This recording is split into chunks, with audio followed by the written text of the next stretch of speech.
sebuah bentuk aspirasi ini sah-sah saja ya. Di alam demokrasi, masukan, aspirasi, kritik ini menjadi sebuah hal yang lumrah.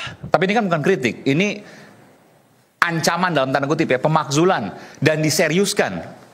Jadi begini Bung Aiman, saya ingin mengawali argumentasi saya dengan mengatakan bahwa saya cukup prihatin sebenarnya dengan apa yang terjadi pada bangsa kita hari ini.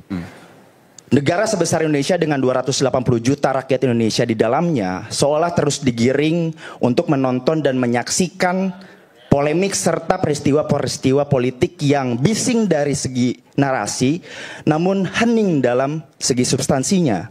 Persis seperti polemik yang terjadi pada hari ini. Berkaitan dengan keheningan substansi tadi, izinkan saya untuk menjelaskan, memberikan gambaran dan sedikit analogi bagi kita semua. Ada sebuah ruangan yang disebut dengan anechoic chamber. Ruangan ini dirancang untuk bisa menerima dan juga menyerap suara serta gelombang elektromagnetik. Di dalam kesunyian itu kita bisa memetik sebuah pelajaran ya. Ketika orang itu masuk ke dalam anechoic chamber, maka orang tersebut akan bisa secara otomatis kemampuannya adalah untuk bisa mendengarkan organ tubuhnya sendiri termasuk detak jantungnya. Dan dalam konteks ini saya ingin mengajak kita semua sebagai sebuah bangsa, khususnya generasi muda, ayo kita beranikan diri untuk melangkahkan kaki kita masuk ke dalam spektrum anechoic chamber ini, sehingga kita bisa benar-benar mendengarkan detak jantung rakyat, denyut nadi rakyat, isi hati keluh kesah rakyat dengan lebih jernih. Tambang di Raja Ampat, menurut saya itu lebih progresif, lebih revolusioner, lebih konstruktif dibandingkan kita membahas hal yang permasalahan kan Anda datang juga hari ini, artinya Anda mau menjelaskan itu. Kalau soal itu kita bahas juga, besok kita juga akan bahas soal itu. Tapi saya ingin tanya, menurut Anda narasi yang disampaikan oleh para purnawirawan ini kosong? Kosong. Tanpa substansi? Tanpa substansi. Tanpa substansi. Oke. Atau mungkin Bung Rocky?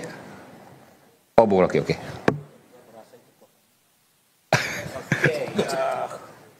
Audionya belum? Enggak, saya nggak mau pakai suara. Audionya belum masuk ya? Ya nggak apa-apa kan? Oke. Tahu nggak ada yang dengar? Silakan. Oh, sengaja dimatikan? Iya, kalau pakai audio nanti ada echo chamber effect. Saya mendengarkan suara saya sendiri, sama seperti Anda katakan tadi. Anda minta supaya kita mendengarkan detak jantung. Purnawirawan tidak pernah punya jantung dia. So kalau dia punya jantung, dia akan gugup untuk narik picu. Jantung itu membuat orang ragu. Yang membuat orang pasti itu hati, bukan jantung. Walaupun sebetulnya barangnya sama, yang kita sebut jantung itulah hati. Yang kita sebut hati sebetulnya bukan itu yang kita maksud. Jadi kekacauan itu terjadi justru karena echo chamber dibuat sendiri oleh kalangan istana. Istana siapa? Ya istana Jokowi pada waktu itu kan. Kan itu yang menyebabkan orang sekarang berupaya untuk merenung. Ada gunanya nggak nih purnawirawan nih? Kalau dia nggak ada gunanya, ngapain dibahas?